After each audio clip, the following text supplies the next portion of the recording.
আজকে তোমাদের গণিত বইয়ের 3 নম্বর যে অধ্যায় গুণ, সবচেয়ে গুরুত্বপূর্ণ যে প্রশ্নগুলো বিভিন্ন পরীক্ষাতে আসে সেই পরীক্ষার কোশ্চেনগুলো নিয়ে আলোচনা করছি। দেখো, 1 নম্বর কোশ্চেন, দুটি সংখ্যা দেওয়া আছে, এই সংখ্যাগুলোর গুণফলও দেওয়া আছে। তাহলে এর মধ্যে গুণ্য কোনটি? তাহলে আমাদের গুণের যে সূত্র সেটা আমাদের জানা প্রয়োজন। গুণের সূত্র হচ্ছে গুণ্য গুণ গুণক সমান গুণফল।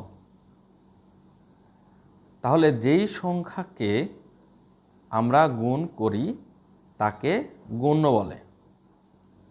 আমরা এখানে গুণ করছি 409কে, তাহলে আমাদের উত্তর গুণ্য 409, এইটা হবে আমাদের উত্তর।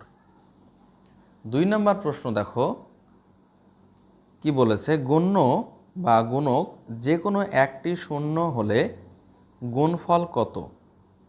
সঠিক উত্তর হচ্ছে গুণফলটা হবে 0। 3টি কারণে গুণফল 0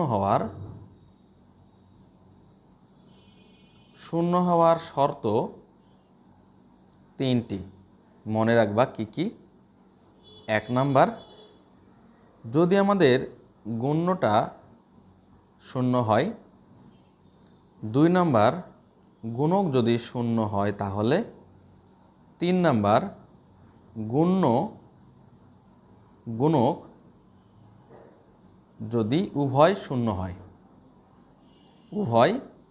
হয় তাহলে আমাদের গুণফলটা কত হবে? 0 হবে।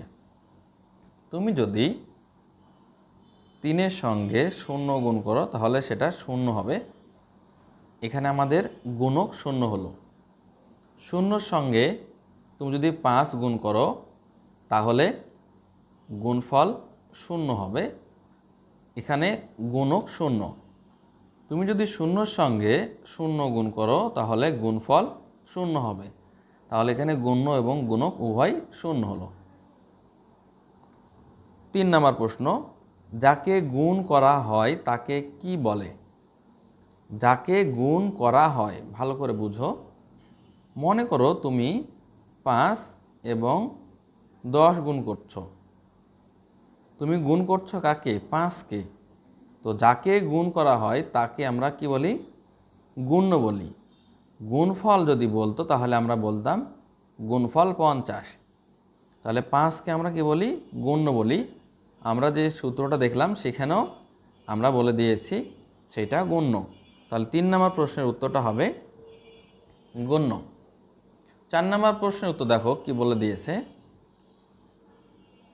357 গুণ 29 সমান 10,353, এর মধ্যে গুণক কোনটি? তাহলে গুণক কাকে বলে? যে সংখ্যা দ্বারা গুণ করা হয়, যে সংখ্যা দ্বারা গুণ করা হয়। তাহলে আমরা 29 দিয়ে গুণ করছি। তুমি যদি এটাকে এভাবে লিখো 357 29, দেখো তুমি কি দিয়ে গুণ করছো? 29 দিয়ে গুণ করছো। তাহলে যে সংখ্যা দিয়ে গুণ করা হয় তাকে গুণক বলে। তাহলে এখানে আমাদের গুণক কত হবে? 29 হবে গুণক। আমরা লিখব উত্তর 29। 5 নম্বর প্রশ্ন দেখো কি বলে দিয়েছে। 5 নম্বর প্রশ্নটা, গুণের বিপরীত প্রক্রিয়া কি? গুণের বিপরীত প্রক্রিয়াটা হলো নিঃশেষে ভাগ। এটা অনেক ইম্পর্টেন্ট একটা কোশ্চেন। গুণের বিপরীত প্রক্রিয়া হলো নিঃশেষে ভাগ। নিঃশেষে ভাগ কি? যদি তুমি ভাগ করো 10 দিয়ে ভাগ করো 50কে, ভাগফল 5 হবে। 5 10 50। দেখো ভাগশেষ কত হলো? 0। এটা হচ্ছে ভাগশেষ। যখন ভাগশেষ 0 হয় তখন তাকে নিঃশেষে ভাগ বলে। গুণ যখন আমরা করি 5-এর সাথে তুমি যদি 10 গুণ করো তাহলে কত হবে? 50। এখানে যেমন কোনো অবশিষ্ট থাকে না, ঠিক এর বিপরীত করলে আমরা ভাগ পাই। এর জন্য বলা হয় গুণের বিপরীত প্রক্রিয়াটা হচ্ছে নিঃশেষে ভাগ। গুণফল বলতে কি বোঝায়? গুণ করার পরে যে সংখ্যা পাওয়া যায় তাকে গুণফল বলে।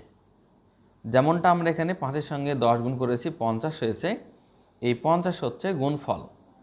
আমরা সূত্র দেখেছি, সেই সূত্রতে গুণ্য গুণক যেটা ফল পেয়েছি সেটা হচ্ছে গুণফল। গুণ কিসের সংক্ষিপ্ত রূপ? গুণ যোগের সংক্ষিপ্ত রূপ। এটা আরেকটি ইম্পর্টেন্ট কোশ্চেন। দেখো কিভাবে আমরা বলতে পারি যে সংক্ষিপ্ত রূপ 5 যোগ 5 যোগ 5 যোগ 5। তুমি যদি 5-এর সঙ্গে 5 যোগ করো 10 হবে, 10-এর সঙ্গে 5 যোগ করলে 15 হবে, 15-এর সঙ্গে 5 যোগ করলে 20 হচ্ছে। তো অনেকগুলো সংখ্যা তোমাকে এখানে যোগ করতে হচ্ছে। তুমি যদি সংক্ষিপ্ত আকারে লিখো, কয়টা আছে 5 বলো তো? 4টা আছে। এর জন্য 4 আর 5 যদি তুমি গুণ করো তাহলে সেটা কত হবে? 20 হবে। এর জন্য বলা হয়েছে গুণ কিসের সংক্ষিপ্ত রূপ? এতগুলো যোগ না করে তুমি সহজেই বা সংক্ষিপ্ত আকারে লিখতে পারো।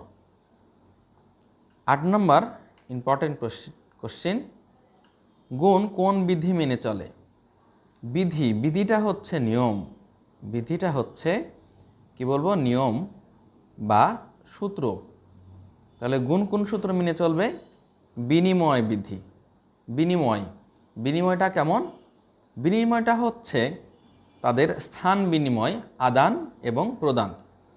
তুমি যদি 5-এর সঙ্গে 8 গুণ করো 40 হয়, আবার 8-এর সঙ্গে তুমি যদি 5 গুণ করো সেখানেও 40 হবে।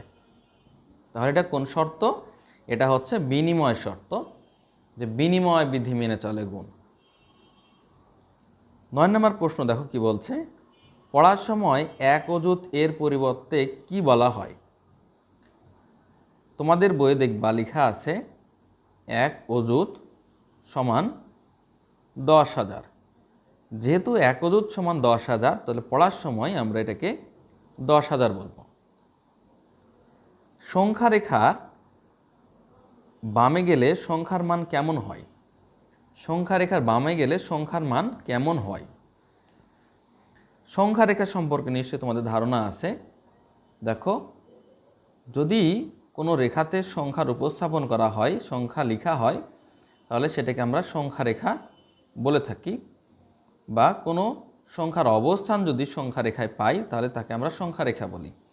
এটা শূন্য, বাম দিকে যেগুলো থাকে শূন্যর বাম দিকে সেগুলোকে বিয়োগ চিহ্ন দেওয়া হয়, আর ডান দিকে যেগুলো থাকে সেগুলোকে আমরা যোগবোধক বা ধনাত্মক বলি। তাহলে সংখ্যা রেখার বামে গেলে সংখ্যার মান কেমন হয়? দেখো, আমি এখানে অবস্থান করছি এই জায়গা থেকে যদি বাম দিকে আসি তাহলে আগে ছিল 3, বাম দিকে আসলে মান কমে যাচ্ছে। আমি যদি 2 থেকে আবারও বাম দিকে আসি তাহলে কিন্তু মান আরও কমে যাচ্ছে। এর জন্য বলা হয় যে সংখ্যা রেখার বামে গেলে মান কেমন হবে? বামে গেলে মান কমে যাবে, আর তুমি যদি ডানে যাও, ডান দিকে যদি যাও তাহলে মান কী হবে? বৃদ্ধি হবে। মনে রাখবা, বাম দিকে গেলে মান কমবে এবং ডান দিকে মান বাড়বে। 11 নম্বর কোশ্চিন দেখো, এখানে বলা হয়েছে যে 38 গুণ 29 সমান 1102 হলে 380 গুণ 2900 সমান কত?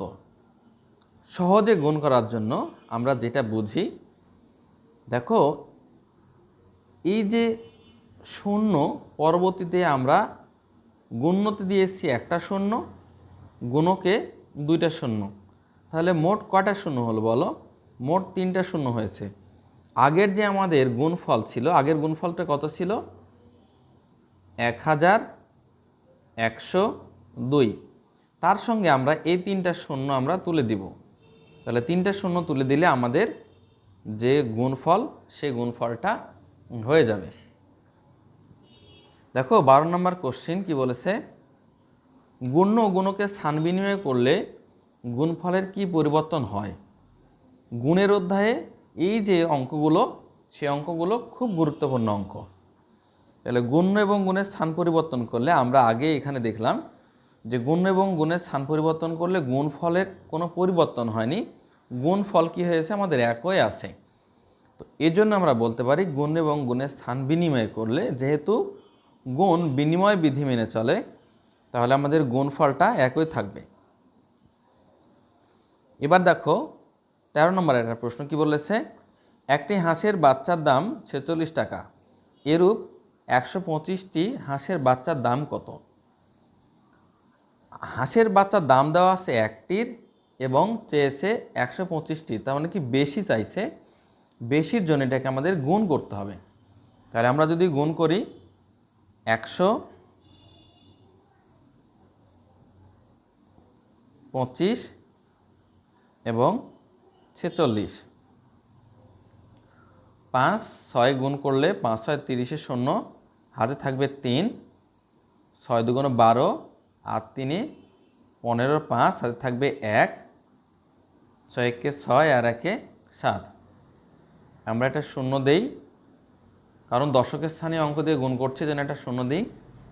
4-5 গুণ করলে 4 5 20, হাতে থাকবে 2, 4 2 8 আর হাতের 2 10 শূন্য, হাতে থাকবে 1, 4 1 4 আর 1 5, শূন্য যোগ করবা, 5 আসবে, 7 আসবে, এখানে 5, 5750 টাকা। তাহলে উত্তর হবে 5750। দেখো এই যে প্রতিটি ইলিশ মাছের দাম 305 টাকা, যদি তুমি 50টি ইলিশ মাছ কিনতে চাও তবে তোমার কত টাকা খরচ হবে? তুমি যদি 305 লিখে শূন্য দিয়ে গুণ করা আমাদের জন্য সহজ হয়। আমরা 5 এইখানে দিলাম, শূন্য একটু ডান সাইডে দিয়েছি। 5 এবং 5 গুণ করলে 25-এর 5, হাতে থাকবে 2, 5-এর সঙ্গে শূন্য গুণ করব, শূন্য হবে, আর 2 যদি যোগ করি তাহলে 2 আসবে, 3 5 15, আর এই যে একটা শূন্য, সে শূন্যটা আমরা এখানে রেখে দেব, তাহলে 15,250 টাকা।